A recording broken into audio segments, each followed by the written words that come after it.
Olá, começa agora o programa Retrato Parlamentar.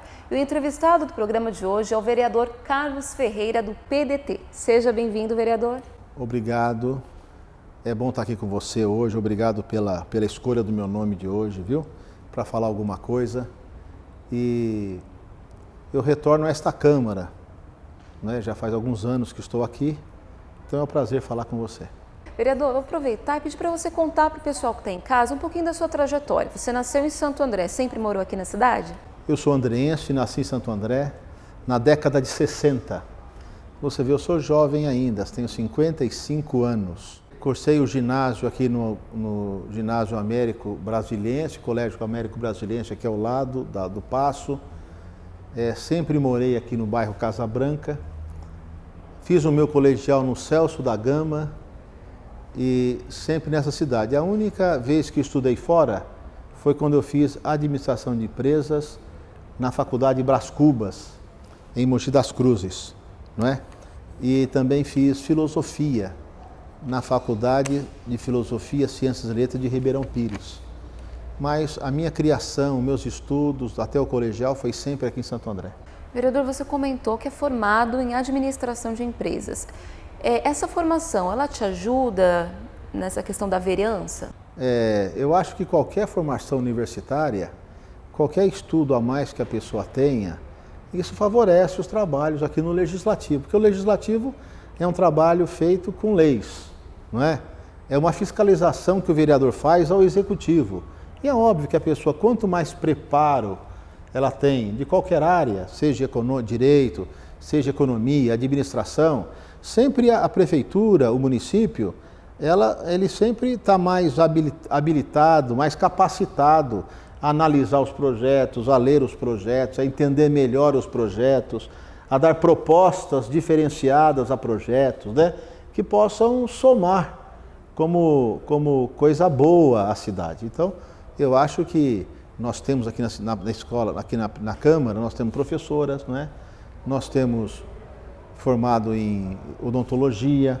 No passado nós tínhamos médicos, hoje nós não temos, nós temos médicos, temos advogados. Então eu acho que tudo isso colabora com o processo legislativo para você colaborar com o Executivo na aprovação e nos estudos dos projetos. Eu vejo que isso é bom para a cidade. Muito bem. O senhor está no seu 5º mandato, tendo assumido, né, esse último mandato no dia 12 de março agora deste ano. Como é que está sendo a adaptação da sua equipe e também a sua adaptação aqui na Câmara de Santo André? Bom, é assim, olha, a Câmara Municipal, os trabalhos legislativos, eu já tenho uma facilidade, um conhecimento disso desde 88. Então, eu não tenho dificuldade quanto ao processo legislativo, que são aos projetos, estudo dos projetos, a formação das comissões permanentes da Casa, não é? O regimento interno da Casa, a operacionalização do trabalho legislativo do vereador. Então, na verdade, eu não tenho nenhuma dificuldade nisto, não é? É evidente quando você retorna ao Legislativo, como eu retornei agora, com a ausência, a vacância do cargo do vereador que me antecedeu, então é evidente que você está um pouco desatualizado dos projetos, não é? Os projetos que estavam em andamento na casa, que hoje, como já você bem mesmo disse, que foi dia 12 de março que eu assumi, não é isso? Então, março, abril e maio, eu vou dizer para você o seguinte, que eu já estou ambientado com os projetos. Estou já bem ciente dos projetos que estão entrando na casa, não é? Então, os que estão entrando na casa agora, eu já tenho estudado, já tenho lido, já tenho pensado em emendas, tenho pensado em discutir esses projetos. Aqueles do passado, na verdade, eu não me ative a eles, não é? Agora, os novos, sim. Então, eu não tenho dificuldade. Agora, quanto ao pessoal que me assessora na Câmara, que eu trouxe para trabalhar comigo, são pessoas que me acompanham já há alguns anos, que já têm experiências no segmento que eu trabalho, não é? Que é o segmento, dedicam ao segmento evangélico da cidade, que trabalham nisso, outros que trabalham no segmento das comunidades, Então esse pessoal eu tenho trazido para cá. Perdi alguns. Por que perdi? Perdi porque as pessoas, quando a gente sai do mandato, do governo, eles vão se adaptando, não é? Porque eles precisam sobreviver. Então vão se adaptando, arrumando um canto para aqui, um canto para lá. Mas eu estou com a quantidade, com um pessoal bem qualificado, um pessoal que conhece a cidade de Santo André, um pessoal que tem interesse pelas melhorias da cidade, um pessoal que circula bem na cidade e que eu acho que com eles, com essa equipe, eu tenho condição de fazer um trabalho bem satisfatório para Santo André, acredito. Muito bem. Vereador, você tem um trabalho forte de apoio às entidades vinculadas no segmento evangélico. Conta um pouquinho sobre esse trabalho.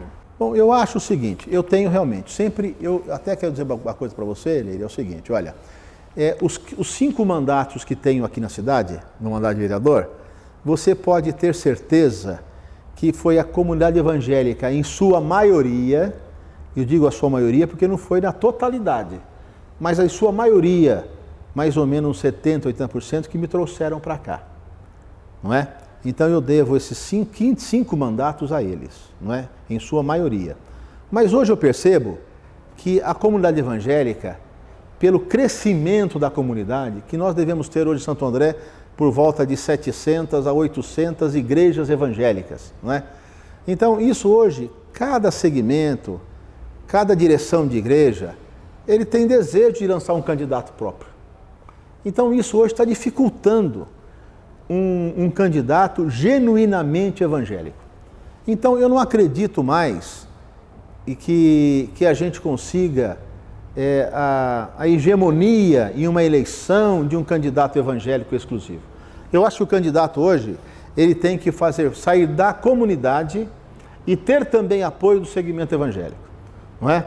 Eu acho que o segmento evangélico é forte, tem uma grande representatividade, mas a gente não consegue mais aquela união, a hegemonia da liderança, porque cada um acha que tem condição de fazer o seu representante no legislativo. Uma observação importante para você e para os amigos que nos assistem é o seguinte, no meu primeiro mandato, em 1988, nós tínhamos 160 igrejas evangélicas.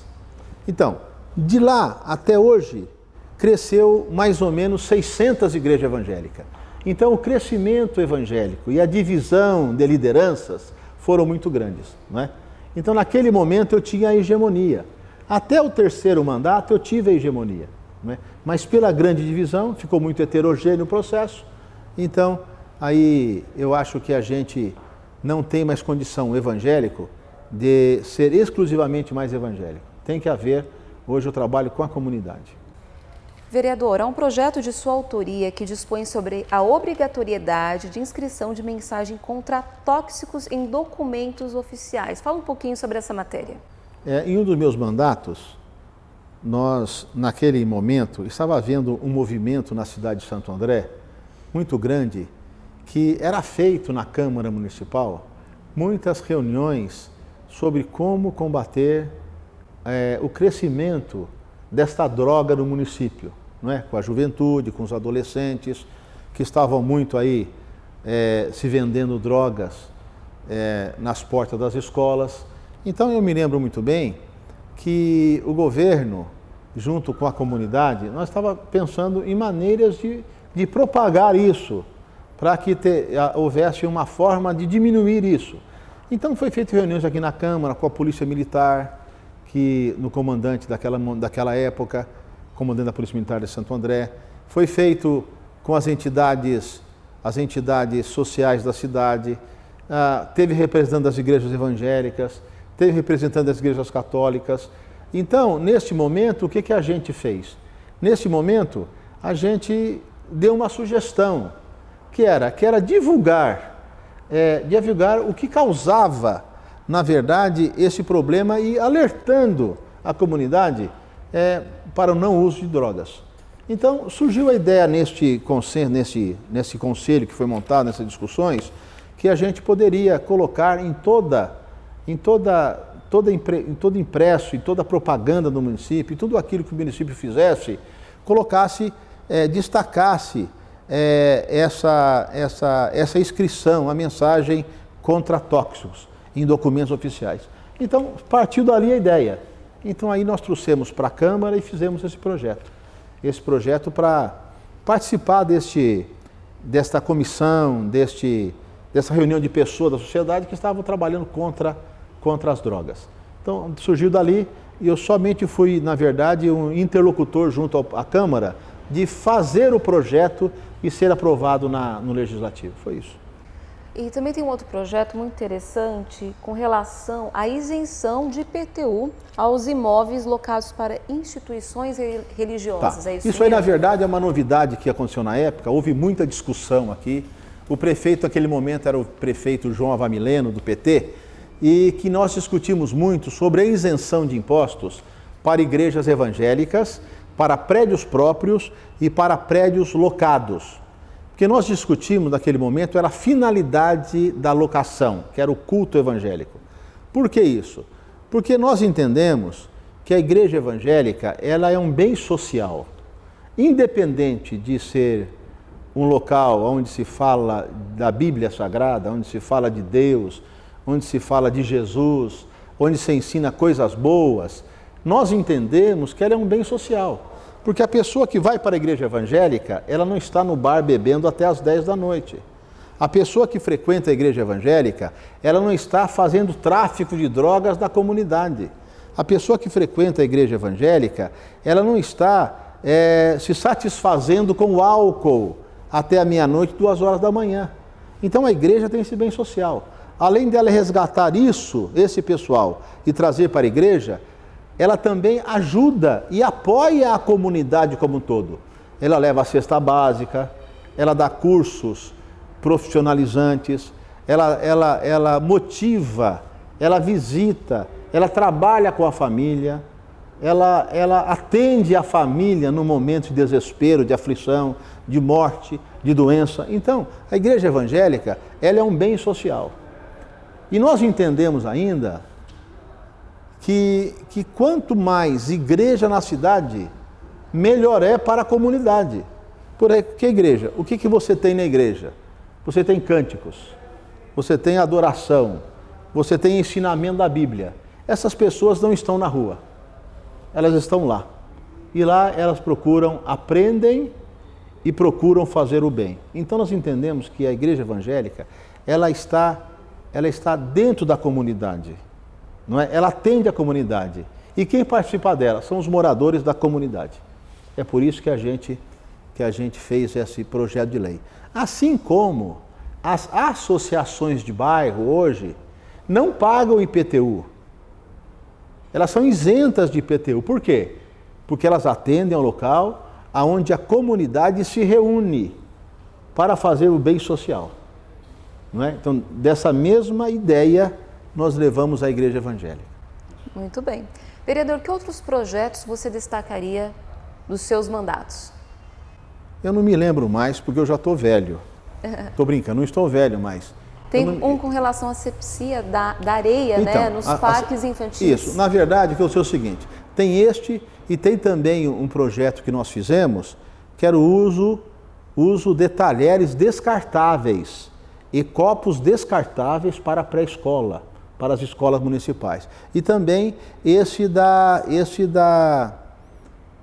dos tanques de areia, que é a asepsia periódica, não é, de tanques de areia destinados à criação infantil. Na verdade é o seguinte, tanto um quanto o outro é uma ação preventiva contra a doença ou contra o acidente da criança. É isso, é uma ação preventiva.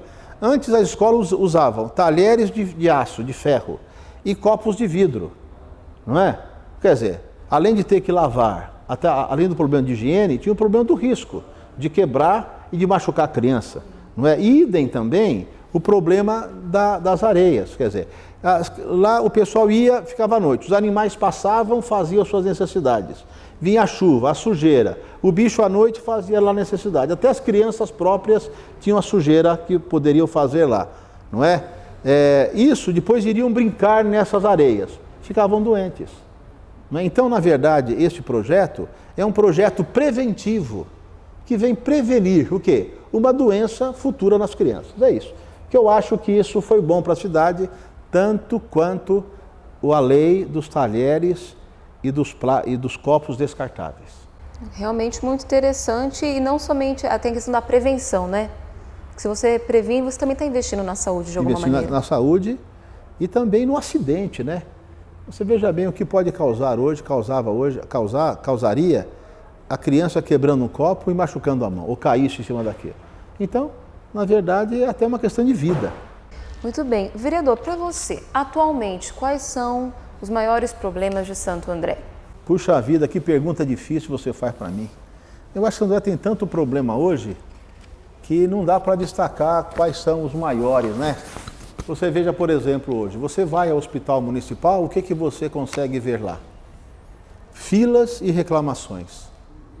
Você vai hoje ao maior hospital do ABC, que é o Mário Covas, você tem 4 horas para a pessoa pegar um remédio que é doado pelo Estado.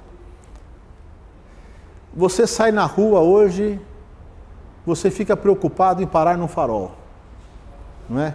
Você anda na cidade, você vê que tem na cidade buracos, tem praças sujas, matos crescidos.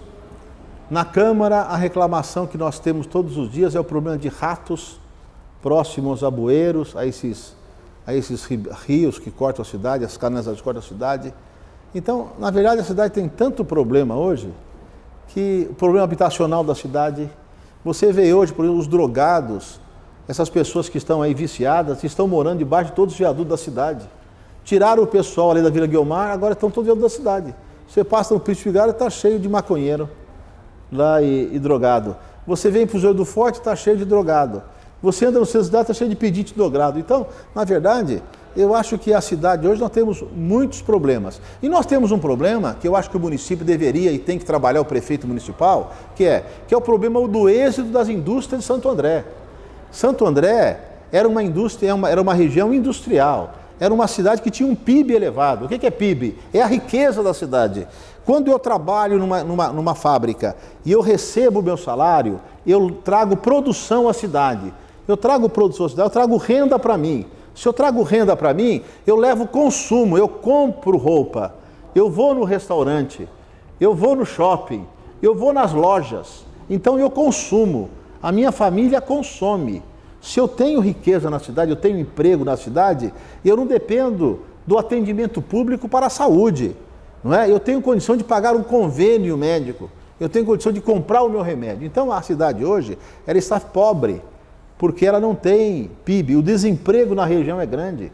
As maiores indústrias da região foram-se embora. A Firestone foi-se embora, a Valizere foi embora, a antiga Volkswagen Caminhão foi-se embora. E eu defendi muito isto aqui na Câmara, em uma época, o que era? Que era a caída do PIB do município. Então, nós estamos passando hoje para uma cidade dormitório, uma cidade dos shoppings, uma cidade das lojas, uma cidade que não está tendo emprego. Nós temos aqui na cidade hoje um problema sério, que o prefeito da cidade, ele terá que tomar uma atitude. O que é? É exatamente com a nossa empresa Pirelli. A Pirelli está aqui, foi comprada um percentual grande pelos chineses. Existe um comentário grave que ela vai mudar daqui. Quantos mil empregos vão sair daqui? Vão sair mais 6, 7 mil empregos. Então tem que haver uma inserção municipal de um trabalho para se manter os empregos na cidade. 6 mil empregos diretos são 20 mil empregos indiretos, que são pessoas que trabalham e que prestam serviço à Pirelli. Transportadoras, transporte de carros, manutenção de veículos, não é? Bares, restaurantes que abastecem a Pirelli. Então, casas, moradias, compras de casas, vendas de casas, tudo isso é abastecido pelo emprego. Então, é um problema sério que hoje o governo tem que ter uma inserção, tem que ter um projeto para tentar segurar toda a empresa produtiva na cidade. A produtiva, porque a que não é produtiva, tem muita por aí, mas aquela que gera empregos, aquela que gera riqueza, aquela que dá condição do cidadão de consumo. É isso. Muito bem, vereador, eu Obrigado. agradeço. Nosso tempo chegou ao fim, mas eu quero que você fique à disposição, fale com o pessoal que está em casa, divulgue os contatos tanto do seu gabinete, né? Fique à vontade. Tá bom. O meu nome é vereador Carlos Ferreira, não é? O meu gabinete aqui na Câmara Municipal é o gabinete número 15. Você chegando na Câmara, é só você procurar ali os balcões de entrada de informação, que eu tenho o privilégio de recebê-lo. Gabinete número 15, vereador Carlos Ferreira. Obrigado a todos vocês. Muito obrigada e fica o convite aqui para um próximo programa. Obrigado. Eu agradeço a você que acompanhou o programa Retrato Parlamentar. Até a próxima.